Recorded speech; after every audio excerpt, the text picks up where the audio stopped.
UPSC नाम सुनते ही दिमाग में आता ये सबकी बस की बात नहीं है, क्योंकि अब भारत की सबसे टॉप एग्जाम में से एक है। इसे सिर्फ जीनियस स्टूडेंट ही पास कर सकते हैं। एवरेज स्टूडेंट इसके बारे में तो सोच भी नहीं सकता। ऐसे कई बहाने देते इसे नहीं करने का, या फिर आप इसे करना नहीं चाहते। क्या ऐसा है? अगर है तो फिर वो लोग कौन होते हैं जो कॉलेज में फेल होने के बावजूद भी आज एक IAS है? वो कौन लोग है जो पहली, दूसरी, तीसरी और चौथी सफल प्रयासों के बाद आज एक IAS है? चलिए जानते हैं कैसे। IAS का ओहदा सबसे पावरफुल और जिम्मेदारी का होता है, इसलिए इनकी नियुक्ति भी सबसे कठोर और कठिन परिश्रमों से गुजरने पर होता है। किसी जिले का जिम्मेदारी लेना, उसे चलाना, वहाँ के लोग आपकी रिस्पेक्ट करेंगे, लोग आपकी बातों को सुनेंगे, पूरे जिले की तरक्की आपके ऊपर टिकी होगी। पर यहाँ तक पहुँचना इतना आसान नहीं होता। कई रातें जागनी पड़ती, दोस्तों को छोड़ना पड़ता है। जब आपके परिवार वाले त्योहार मना रहे होंगे, तब भी आप घर के किसी कोने में आंखों में चश्मा लगाए पढ़ाई कर रहे होंगे। रिलेटिव और दोस्तों की शादी सगाई को छोड़कर NCERT और लक्ष्मीकांत में डूबना पड़ता है, तब जाकर कहीं वो IAS बनता है। वो लड़का जो मम्मी के बनाए हुए खाने खाने के लिए नखरे दिखाता था,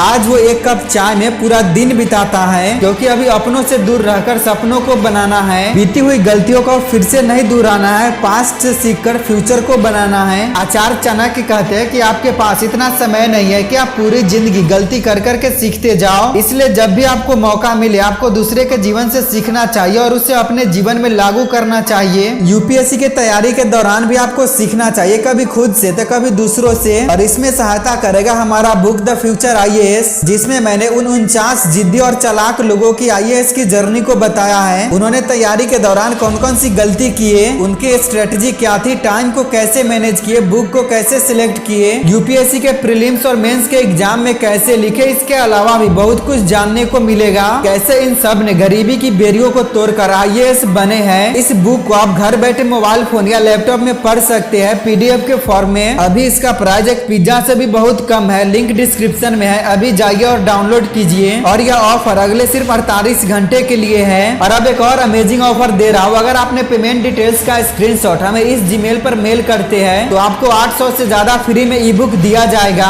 दोस्तों, किसी भी फील्ड में सफल होने के लिए उस फील्ड के सफल लोगों के बारे में जानना और उनकी गलती से सीखते रहना चाहिए, ताकि आप वो गलती करने से बच सके। किसी टॉपर ने कहा, मैं तैयारी के दौरान 10 घंटे पढ़ाई करता था। जैसे ही आपको ये बात पता चला, आप भी 10 घंटे पढ़ने लगते हो। लेकिन आपको ऐसा नहीं करना चाहिए, क्योंकि आपकी क्षमता और उनकी क्षमता अलग है। सबकी बॉडी की क्षमता, ब्रेन की क्षमता एक जैसी नहीं होती। क्या पता जो स्टूडेंट 10 घंटे में पढ़ाई करता है, उसे आप 4 घंटे में ही पढ़ लो, या फिर उतना ही पढ़ने में 2 दिन लगा दो। मैं कहना ये चाह रहा हूँ कि आपको same to same copy paste नहीं करना है, आपको खुद को यूटिलाइज करना है। देखना है आप कहाँ बेस्ट हो, आप किस सब्जेक्ट में अच्छे हो, आप किस सब्जेक्ट में वीक हो। किसी चीज को समझने में आप कितना समय लगाते हो, उसके अनुसार डिसाइड करो ना कि आपको करना क्या है। यूं ही लोग IAS नहीं बन जाते। खुद को दूसरे की लाइफ से रिलेट करवाना अलग बात होती है, और कॉपी पेस्ट करना अलग बात होती है। जब आप मोबाइल चला रहे होते, दोस्तों से गप्पे लड़ा रहे होते हैं, तब भी कोई लक्ष्मीकांत खोलकर बैठा होगा जो आपसे आगे निकल रहा है। और ऐसा ही रहा तो कुछ दिन बाद वो आपसे इतना आगे निकल जाएगा कि उसे पकड़ना मुश्किल हो जाएगा।